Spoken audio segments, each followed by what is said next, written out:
Siège. Bonjour à tous les frères et sœurs en Yahushua Mashiach dans le monde entier, dans le nom du Seigneur Jésus-Christ qui sont fidèles et qui nous suivent avec fidélité dans le monde entier.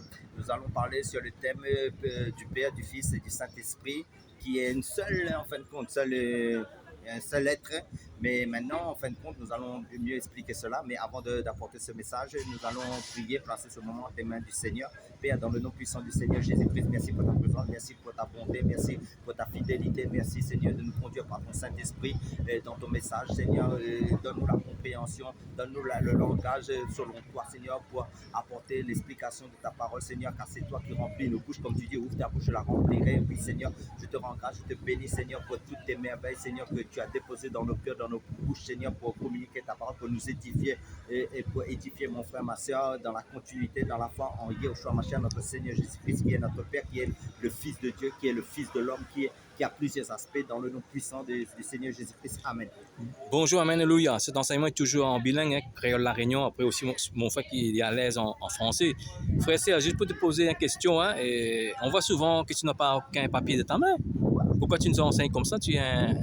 Non, mais en fin de compte, comme sur ma chaîne aussi, qui est appelée enseignant Aragosel en Jésus-Christ. Donc, Dieu m'a donné la grâce d'avoir le don de docteur qui signifie enseignant de la parole de Dieu. Donc, je ne force pas, c'est-à-dire ça, je ne transpire pas. C'est Dieu que par sa grâce, avec la consécration, parce qu'il y a des nombres d'années aussi dans le Seigneur, j'ai été aussi perfectionné par les autres ministères, parce que les 5 ministères sont là pour et que les ministères soient vraiment perfectionnés dans leur appel, soient édifiés, soient fortifiés. Mais en fin de compte, Dieu a fait un travail aussi dans ma vie, avec le temps, avec les années, pour apporter la parole selon, ça ne vient pas comme ça. Il y a aussi, Dieu m'a travaillé. Parce qu'il faut dire aussi, quand je regarde aussi des pasteurs, on voit qu'il y a des grands faits, il va lire dessus pour nous expliquer. Oui. En fait, lorsqu'on lit dessus le fait, c'est la religion. Oui, c'est pas dirigé par le Saint-Esprit. Oui, parce que l'Esprit peut nous surprendre, parce que si nous ne laissons pas le Saint-Esprit prendre toute la place et pour nous conduire, ça veut dire que nous allons répéter la parole comme un perroquet, en fin de compte. Donc c'est la religiosité. Donc il faut attendre à la surprise du Saint-Esprit, parce que le Saint-Esprit, parce que la parole de Dieu, en tant qu'enseignant de la parole de Dieu, nous amène dans la révélation, dans la prophétie, dans la connaissance, dans la doctrine. Ça, c'est un enseignant, ça, c'est qui ont la grâce d'enseigner, qui ont le don du ministère, que ce soit pasteur, docteur, apôtre ou évangéliste, prophète. Ça, c'est des ministères d'enseignement. Après, on voit tout chrétien amené à exhorter. Après, tu avais des pères de la foi aussi qui, en fait, quand ils aimaient la parole de Dieu, pour ça, on voit qu'on suit ce qu'on on suit les personnes, on suit la parole. Oui, on suit la parole. Jésus.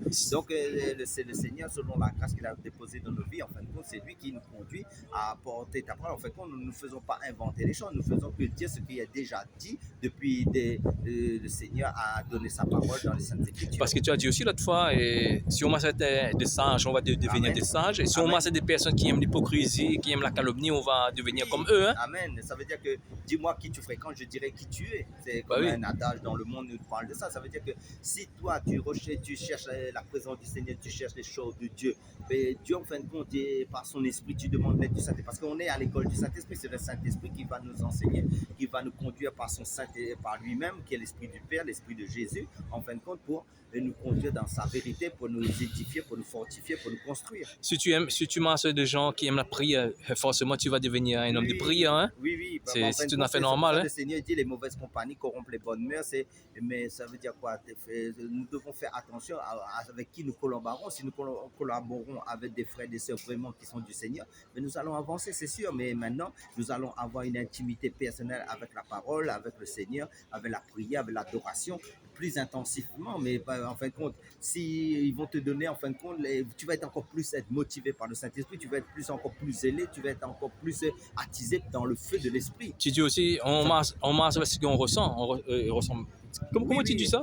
Par exemple, dis-moi qui tu fréquentes, je dirais qui tu es. D'accord. Ça veut dire que quelle est l'affection de ton cœur, quel est l'objet de tes pensées. Ça veut dire que si tes pensées sont centrées sur la parole de Dieu, sur la vie de prière, sur les choses de Dieu, tu ne fais qu'avancer. En fin de compte, il y a des résultats pour la gloire du Seigneur. Donc, c'est le Seigneur qui te travaille, c'est le Seigneur qui... Parce que Dieu a fait sa part, mais nous aussi, nous avons une volonté propre et nous devons aussi travailler à ce que le Seigneur nous a appelés. Donc, ça signifie quoi? Ça veut dire que la vie spirituelle, c'est un travail, c'est une vie aussi de travail. Après, on dit, dans l'amour. Après, les gens qui aiment la division, si on sommes dans la division, on va Non, on est là forcément aimer la division.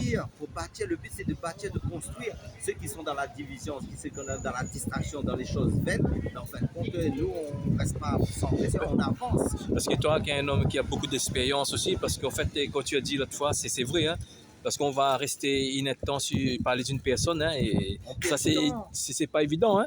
Oui, parce qu'en fin de compte, les âmes dehors, l'ennemi travaille, mais nous, sinon, nous perdons du temps, mais en fin de compte, dans les choses vaines, dans les choses futiles, dans la distraction, dans les choses qui ne glorifient pas le Seigneur, mais le travail ne se fait pas. Donc, nous tournons en rond, nous faisons du surplat, nous allons, comment dire, stagner. Donc, le but, c'est pas de stagner, le but, c'est d'avancer, et selon chacun son rythme, selon avec le Seigneur, selon ce que Dieu a mis dans ta vie, de le faire fructifier. Parce que parce que moi-même, j'ai prié tout le temps, je prie, le Seigneur fait, rencontre-moi toujours des bonnes personnes qui aiment ta parole.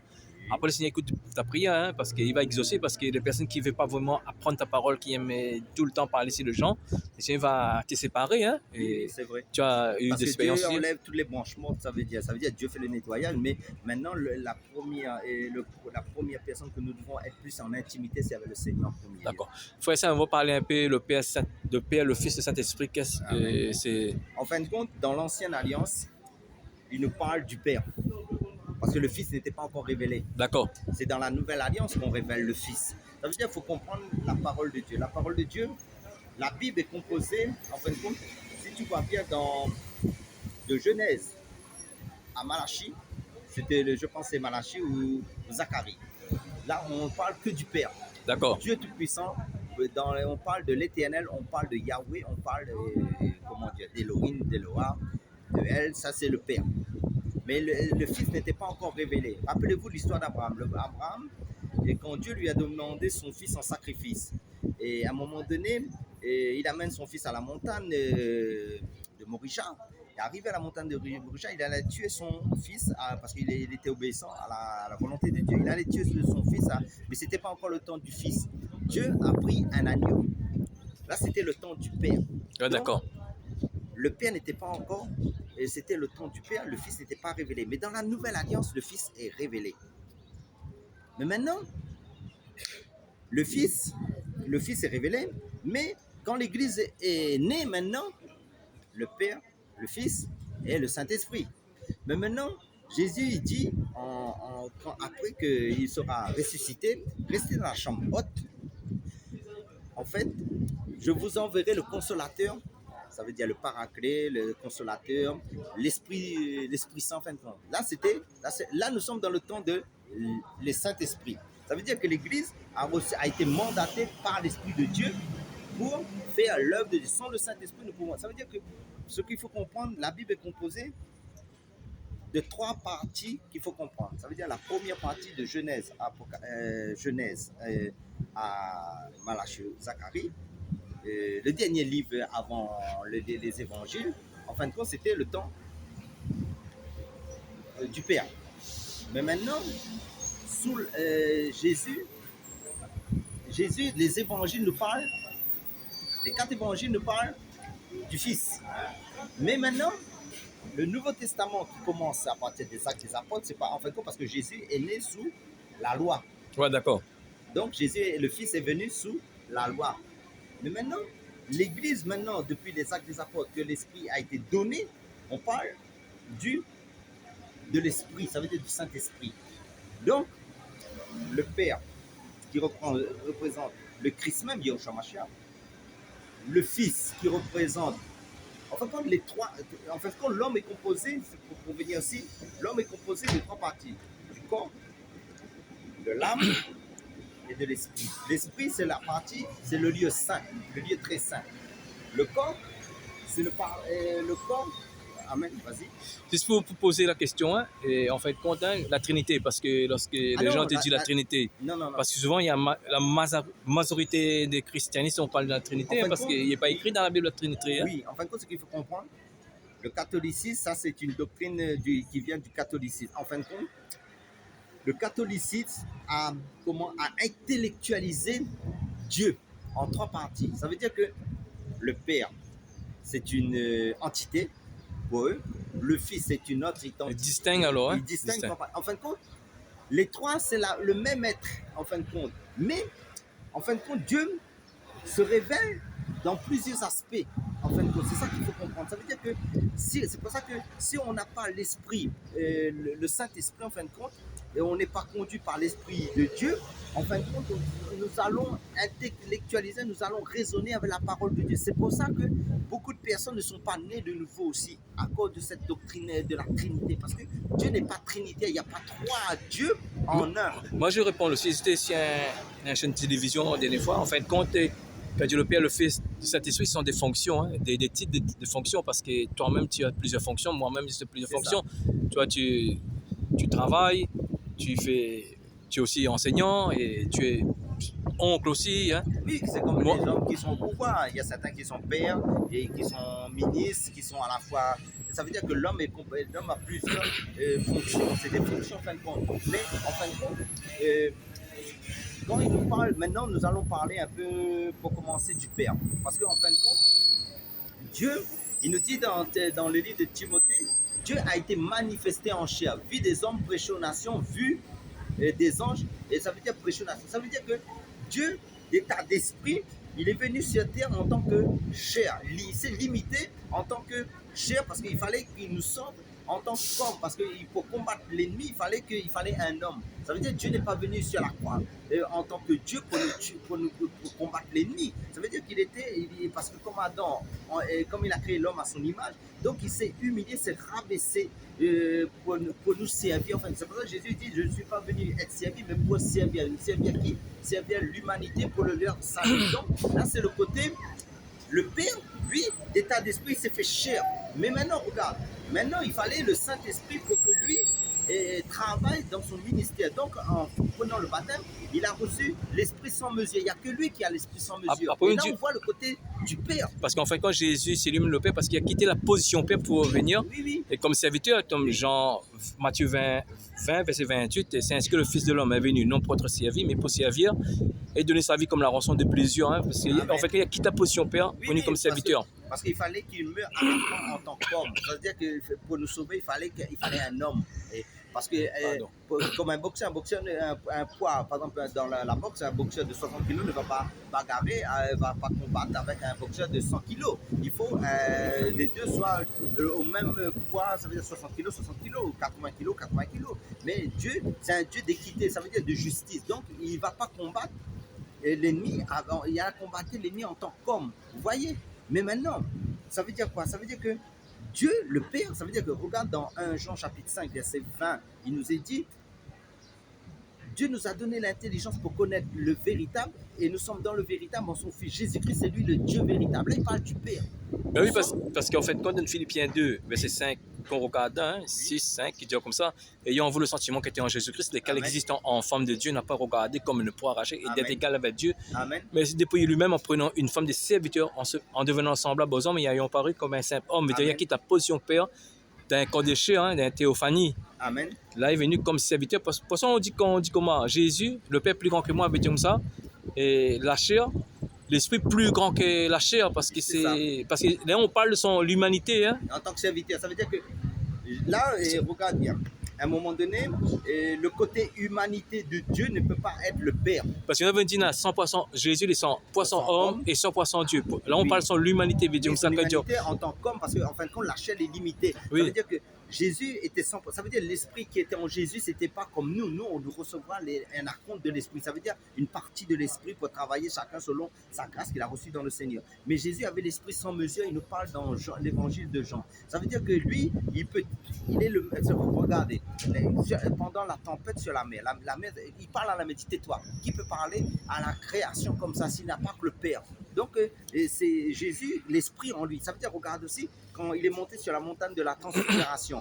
Sur la montagne de la transfiguration, il s'est révélé en tant que Père. Ça veut dire, il s'est transfiguré, ça veut dire, le côté Père s'est révélé. Mais maintenant, l'apôtre Pierre, l'apôtre Jean et l'apôtre Jacques, les apôtres, les trois qui est monté avec lui, ils ne voulaient plus redescendre parce qu'ils étaient dans la gloire du Père. Après, on dit aussi quand les gens ils voient souvent des commentaires sur notre chaîne pour dire que Jésus est un prophète.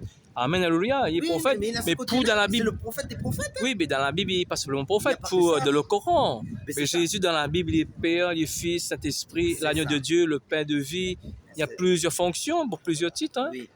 Amen, c'est vrai. Mais en fin de compte, ce qu'il faut comprendre dans la parole de Dieu, quand il nous parle de la croissance spirituelle, en fin de compte, Dieu se révèle selon les dispensations, selon les âges, au fur et à mesure, en fin de compte. Ici, il s'est révélé pour son épouse. Ça veut dire que pas tous les gens reçoivent la révélation de Dieu, parce que l'ultime révélation de Dieu, c'est le Père en fin de compte. Mais maintenant, Jésus, en venant sur cette terre, en fin de compte, le Père a caché sa gloire dans un corps de chair pour venir manifester en fin de compte sa présence. C'est pour ça que Jésus, en fin de compte, partout il allait, même Philippe, quand Philippe lui a dit Seigneur, ben, nous marchons avec toi, mais montre-nous le Père, montre-nous ton Père. Jésus, à un moment donné, se tourne vers Philippe et lui dit Philippe, depuis le temps que je suis avec vous, tu ne m'as. Là, il parle de lui-même. Jésus, en fin de compte, il dit tu ne m'as pas connu. Et Philippe, ça veut dire qu'à un moment donné, si tu marches pendant des années avec le Seigneur, et si tu n'arrives pas à comprendre que Jésus c'est le Père, Jésus c'est tout, en fait, Jésus c'est le Seigneur l'Esprit aussi. Ça veut dire Jésus est en nous. Jésus, nous avons été baptisés de son Esprit. Ça veut dire il y a la foi, le Fils, le Père, le Saint-Esprit. C'est des fonctions. C'est des fonctions. Mais maintenant, il est là pour nous amener quoi? À la révélation de Dieu. C'est pour ça que Dieu nous a créés à son image. Ça veut dire que le Père nous a créés à son image. Parce que l'homme, c'est l'image. C'est parce que les gens, dans des chrétiens, ils ne comprennent pas tout ça. Parce qu'en fait, quand c'est ça. Pourquoi? Parce que dans le livre de Corinthiens, il nous est dit que l'Esprit, ça veut dire le Saint-Esprit, sont les profondeurs de Dieu. Mais maintenant, quelqu'un qui n'est pas né de nouveau, quelqu'un qui est intellectuel, c'est quelqu'un qui a reçu la conversion intellectuellement, ou sinon qui reçoit des fausses, comme on a parlé dans notre vidéo, qu'on a parlé des Colocanes sauvages, s'ils mangent des Colocanes sauvages, des fausses doctrines, ben, en fin de compte, l'Esprit ne va pas travailler pour les amener à cette révélation. Parce que ça dépend aussi des enseignants qu'ils ont reçus. Parce que est-ce qu'ils ont reçu l'Esprit? Quand Dieu le Père, le Fils, Saint-Esprit, après ça, le Fils aussi, c'est quand Dieu fils de l'homme, on connaît fils de l'homme, c'est l'humanité. Mieux le Fils de l'homme. Parce que on voit dans Luc, on voit que la généalogie de Jésus, ça fils d'Abraham, fils, etc. Ça c'est fils de l'homme, fils de Dieu, parce que quand Dieu fils de Dieu, fils unique, parce qu'il était engendré par le Saint-Esprit, il veut dire seule personne qui est née de manière surnaturelle que Jésus. Amen. Parce qu'en fin de compte, dans le livre de Luc ou dans le livre du prophète Ézéchiel, il nous parle de fils de l'homme. Ça veut dire qu'en fin de compte, c'était une préfiguration de Jésus, Ézéchiel aussi, pour nous amener à l'évangile de Luc. Ça veut dire quoi? Ça veut dire que Jésus était 100% homme. Il a vécu sur cette terre. Si quelqu'un ne confesse pas que Jésus-Christ est venu en chair, en fin de compte, de rejeter, de ne pas l'accepter, pour ne pas accueillir comme il dit. Mais Dieu était 100% homme sur cette terre. Pour Dieu, en fait, que Jésus dans le Père et dans le Père, que dans le Saint-Esprit, quand il est le Fils, et le Fils, ils sont des fonctions, des titres. Parce que nous avons vu que Pierre, ils ont compris tout ça, parce que quand Pierre a baptisé dans l'acte 2, oui, parce qu'il dit, Pierre a dit, répentez-vous et que chacun de vous soit baptisé au nom de Jésus-Christ pour le pardon de vos péchés. Il n'a pas dit de baptisé au nom du Père et du Saint-Esprit. Il a compris que Jésus, c'est le Père, le Fils, Saint-Esprit. C'est pour ça qu'en fin de compte, ce qu'il faut comprendre aussi, vous voyez dans le livre de l'évangile de Matthieu, quand il nous est dit, Jésus dit, allez par tout le monde. Matthieu 28, verset 19, 20, oui, ouais, d'accord. Il dit, allez dans le livre de Matthieu, l'évangile de Matthieu, il dit, parce que c'était encore sous la loi, c'était pas encore révélé totalement. Ça veut dire que c'est l'Église qui reçoit la révélation des choses de Dieu. C'est l'épouse, en fait. Il dit, allez par tout le monde, annoncer la bonne nouvelle, et celui qui croira et sera baptisé sera sauvé. Baptisez-les au nom du Père et du Fils et du Saint-Esprit. D'abord, baptisez-les, mais après, enseignez-leur. Quelqu'un n'a pas besoin de recevoir les enseignements. Moi, c'est Jésus qui le baptise de baptême d'eau, mais après, il reçoit les enseignements. Mais maintenant, le truc, c'est quoi? C'est que là, c'était encore sous les évangiles, c'était sous le temps de la loi. Donc, ce n'était pas encore révélé. Mais, arrivé dans la nouvelle alliance maintenant, ça veut dire qu'il a commencé dans les actes des apôtres après l'effusion de l'Esprit. Les apôtres qui ont reçu l'Esprit, pourquoi ils baptisent au nom de Jésus? Et parce qu'ils maintenant, ils ont compris par l'Esprit de Dieu que Jésus est à la fois Père. Il a plusieurs casquettes, il est à la fois le Père. Plusieurs fonctions, titres. De fonctions et plusieurs aspects. Il est à la fois Fils de l'homme, 100% qui a marché sur cette terre, mais maintenant, il est plus cher. Oui, il est agneau de Dieu aussi. Maintenant, il est notre avocat dans le ciel, il est le grand sacrificateur selon l'ordre. Plusieurs fonctions, il y a. Parce que personne ne peut prendre sa place en tant que grand sacrificateur. Il est aussi l'agneau de Dieu aussi. Amen. Il est le pain de vie. Ça veut dire que là, Quelqu'un dira que Jésus, si Jésus n'est pas le Père, mais les autres, pourquoi tu acceptes que Jésus est le pain de vie? Pourquoi tu acceptes que Jésus est le berger? Pourquoi tu acceptes? Mais Satan vous a eu. Ça veut dire qu'il faut comprendre que Satan, la seule chose que Satan n'aime pas, c'est de reconnaître la divinité de Jésus-Christ, parce que parce qu'il dit Jésus a reçu le nom qui est au-dessus de tout nom. Qui a reçu le nom au-dessus de tout nom? C'est à part que le Père. Après, il y a un verset, souvent, le témoin de Jéhovah prend, il y a des gens qui prennent, hein, parce qu'en fait, quand la parole de Dieu, il faut des recherches, il faut l'investigation, il ne faut pas être oisif. En fin de compte, Matthieu 3, verset 17, une voix fit entendre du ciel, celui-ci est mon fils bien-aimé en qui j'ai mis mon affection. Hein. Oui, oui. On voit aussi que les gens vont prendre ce verset pour te faire descendre. En fin de compte, non, si j'ai fait des études, on ne peut pas faire descendre, parce que dans Néhémie 9, verset 13, Dieu descendait sur le mont du Sinaï, il parle d'en haut. Veut dire, on ne lève pas la divinité de Jésus, mais Dieu descendait, mais sa voix était en haut. Hein. Ça veut dire que Jésus, c'est lui-même qui est le créateur. Hein. C'est ça. Parce qu'en fin de compte, Jésus était en tant qu'homme serviteur sur cette terre, mais c'était le modèle à suivre pour imiter. C'est pour ça que dans Corinthiens, il nous dit, soyez mes imitateurs, comme Paul le dit, soyez mes imitateurs comme je le suis de Christ. Donc, quand nous imitons Christ, nous n'imitons pas. Et il dit aussi, pour mieux comprendre encore, pour aller plus loin, le côté Père. Il dit, comme mon Père est parfait, soyez parfait comme oui. votre Père est parfait. Donc, ça veut dire quoi? Dieu est saint. Dieu veut que nous soyons saints comme lui, il est saint. Donc, ça veut dire quoi? Il nous a donné tout. Il a donné son esprit, il nous a donné sa parole, il nous a donné la révélation de Christ qui est lui-même.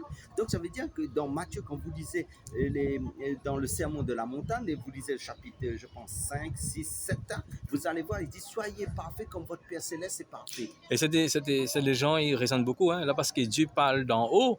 Oui. Et pourquoi? Regarde un téléphone, Australie, Côte d'Ivoire, les gens nous regardent sur YouTube. Oui. Mais là, quand le créateur, quand il parle en bas, il parle d'en haut, on voit que ouais, les gens qui raisonnent, hein, c'est des raisonnements de cela. Mais maintenant, il y a un passage dans la Bible, je crois que c'est dans Jean chapitre 3, verset 13, dit le Fils est à la fois sur terre et dans le ciel. Oui, Jean 3, verset 13. Frère et sœurs, pour le fin de l'amour, pardon. En fin de compte, si vous n'êtes pas convaincu, ça veut dire que c'est le Saint-Esprit qui vous convaincra vos cœurs de la révélation du Père, que Jésus, il n'y a pas d'autre Dieu, parce que nous adorons un seul Dieu qui est Christ, en fin de compte. Et le diable n'aime pas le message qui est Jésus-Christ, qui est le Père, l'Élohim, notre Père Céleste. Amen, alléluia.